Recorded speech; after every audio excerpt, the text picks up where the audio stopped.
концертном зале Акмулинского университета состоялась торжественная церемония награждения победителей Всероссийского конкурса научных работ «Взгляд молодежи на меняющийся мир» и Всероссийского конкурса исследовательских работ «Моя земля. Цифровой проекции» с международным участием. В этом году мероприятия прошли в рамках празднования Года педагога и наставника. Организатором конкурсов традиционно выступил Институт исторического, правового и социально-гуманитарного образования вузов.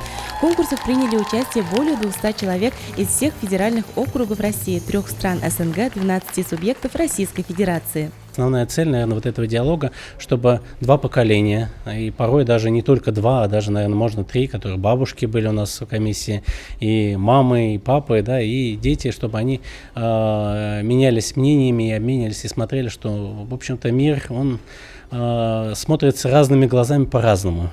Конкурс исследовательских работ «Моя земля. Цифровой проекции» в этом году прошел в 3-й раз. По результатам заочного этапа в финал прошли работы 65 участников по 6 номинациям: «Мой соотечественник», «Мой учитель», «Моя семья», «Наследники ремесел», «Моя земля в памятниках истории и культуры» и «Время детства». Мы принимали участие в номинации «Мой соотечественник» о нашем родственнике Зи Нуриеве. Очень понравилось. А что понравилось? Исследовать про своего родственника. Да, возможность рассказать всем людям, кем являлся наш родственник.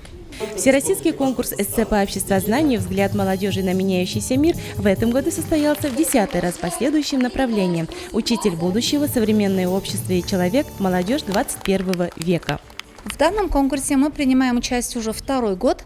Думаю, этот конкурс дает ребятам попробовать себя в новой роли, в частности, в написании проектных и исследовательских работ. И это, конечно, прекрасная возможность что-то узнать про своих соотечественников. Участников оценивало высококомпетентное жюри, в состав которого вошли депутаты Государственного собрания Курултая Республики Башкортостан, победители конкурса «Учитель года», представители Общественной палаты. Были замечательные эссе, были замечательные доклады, которые говорят о том, что у нас есть замечательное будущее в лице молодых, совсем даже еще юных, да, педагогов. По итогам защиты исследовательских и научных работ в каждой секции были определены победители и призеры. Их наградили дипломами.